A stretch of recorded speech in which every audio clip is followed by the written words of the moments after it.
Well, it's that time again, and here we are again with Hot Takes with Kari and Keelan, episode number 16. I am Kari Rae Davis with Kari Sells the City. And I'm Keelan Harvey with the Harvey Home Team. So, one thing I wanted to talk about this week with you, Keelan, is just the shift that's been happening in the market. It happened pretty quickly, and I know that I'm experiencing it on my end, and I wanted to hear how things are going with you and your other clients on your end. Yeah, absolutely. And we called it, didn't we? But I Did. mean, I'm having multiple offers going from customers, week in, week out, and it's aggressive. It is really aggressive. I mean, it feels like 2020, multiple offers, well over ask. One of them, I mean, 800,000 purchase price, 16 offers, six went over a million, 200 over. Okay. I mean, everything is multiple offers. So if you're when we're looking at pre-approvals and we've obviously talked about this customers out there and people looking, we're purposely building in money because it's likely that you are going to have to pay, not only ask, but you're going to have to bid over. So if your Right. budget's 650, we're looking at 50,000 at you need to pay over, depending on where you're at. So we'll dial it back to 600 to get you to 650. Right. So it's really important that you strategize right now because, man, and it's bad and it's only going to get worse, I think. Well, it happened so quickly. I mean, I dealt with this in January with one of my buyers, but I dealt with it again last week. And sometimes, it's difficult in a market when it shifts so quickly to understand how aggressive you need to be. Yeah. And we're learning, all of us are learning really quickly that it is heating back up just like it was, several years ago. So it's one of those things where we have to have these conversations early with our clients because I think that people might still be back in the end of the year mindset of, maybe asking for seller credits or trying to negotiate some closing costs from the seller. And not saying that that isn't possible, but what I'm seeing, and I know what you're seeing right now, I feel like those conversations have quickly, gone past us.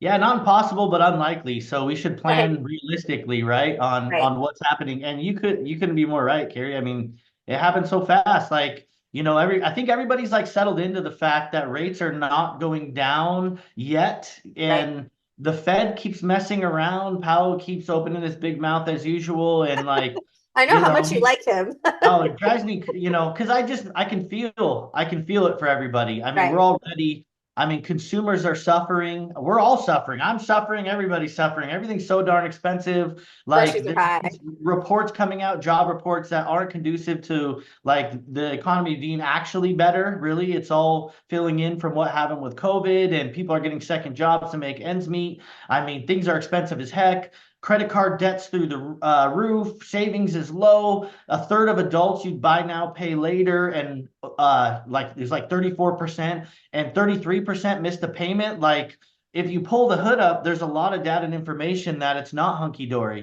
So I think the economy could use it. I think we could all use it. But on the flip side, I think there's a huge opportunity right now I because agree. this is the calm before the storm. And as rates do go down, now they're talking about reducing rates in May. And Right. as rates do go down, it's going to get worse. I mean, there's not much more supply. That just means demand goes up, which means more bidding wars. You're going to pay more for a home. So, like, bite the bullet now and thank me later because you'll pay more if you wait, like, just Right. full on.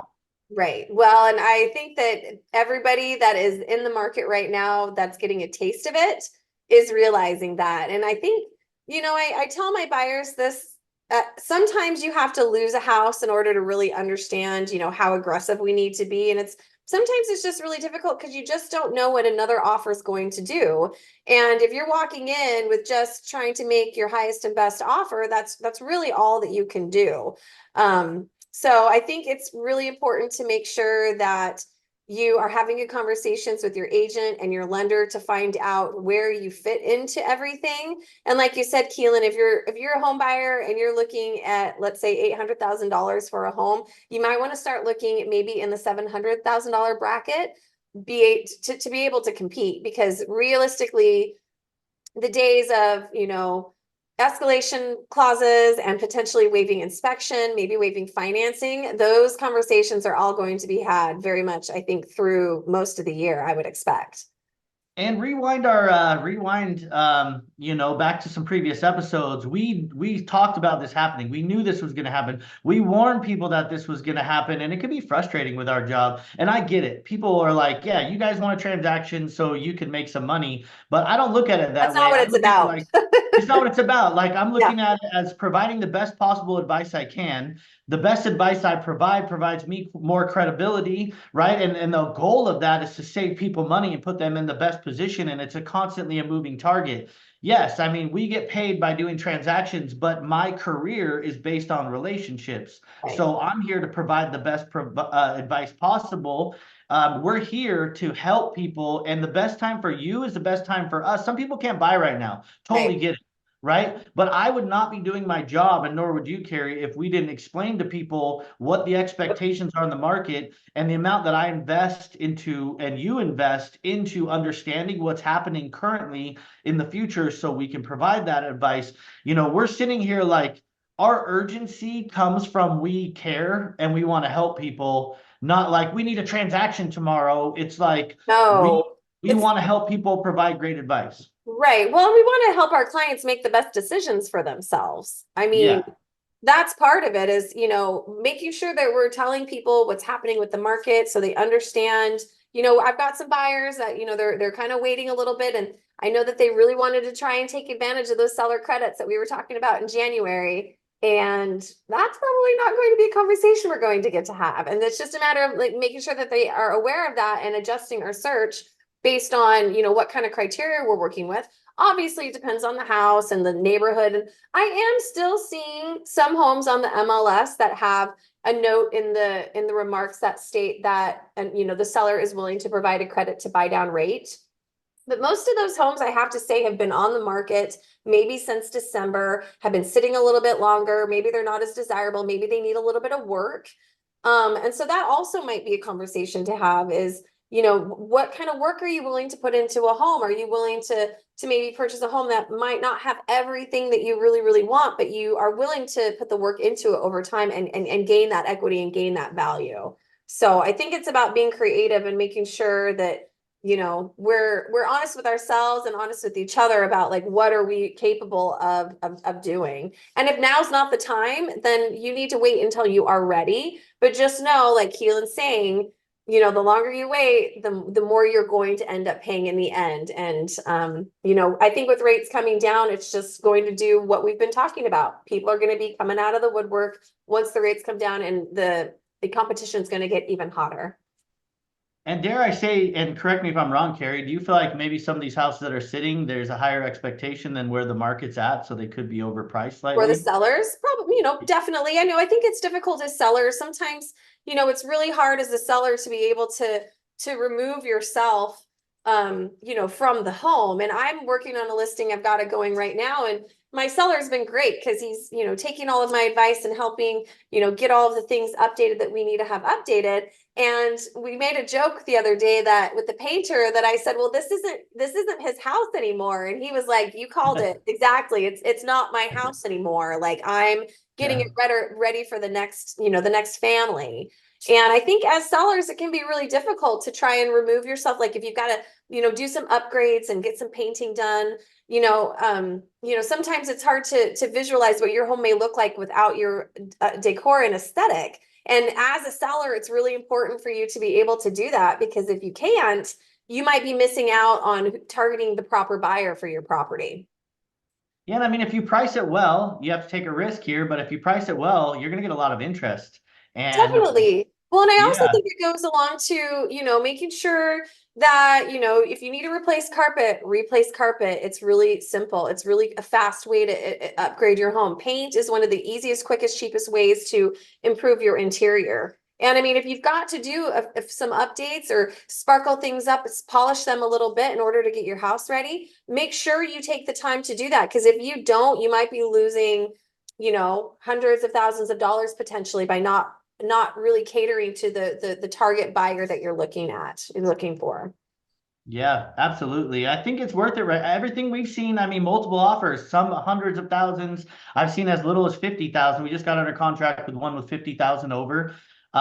which is a feat, but we waive financing and a 2-week close. I mean, as a lender, we got as aggressive as we could with that Right, offer, which right. helps out significantly. But yeah, I mean, it's possible. You may not have to pay a couple $100,000 over situation's boss, but be prepared that you're not going to go out and offer somebody less than ask right now, unless there's some unusual, funky situation going on with price, home, something out of the box. Right. Yes. Yeah. No, I think it's just a matter of making sure, you're having good conversations. And it depends on, I've got some buyers I've been working with for about 2 years, and we're finally starting to make some movements on things. And there's some homes that we've seen that we might offer a little under ask, but that's a little risky right now because and it always seems that when you start to come in and think that you can get a deal, like really, lowball somebody else comes in with another offer and just kind of obliterates your opportunity. So it's really good to make sure that whomever you're working with as your agent is talking and making good friends and building rapport with that listing agent to ensure that you're getting as much information about the property before you write your offer that you can.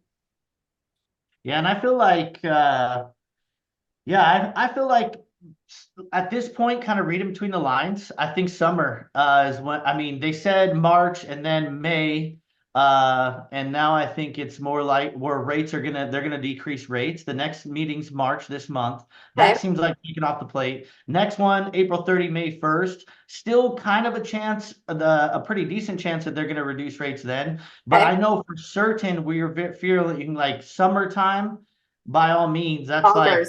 yeah, it's gonna go bonkers. So, if you can, now's the time, right?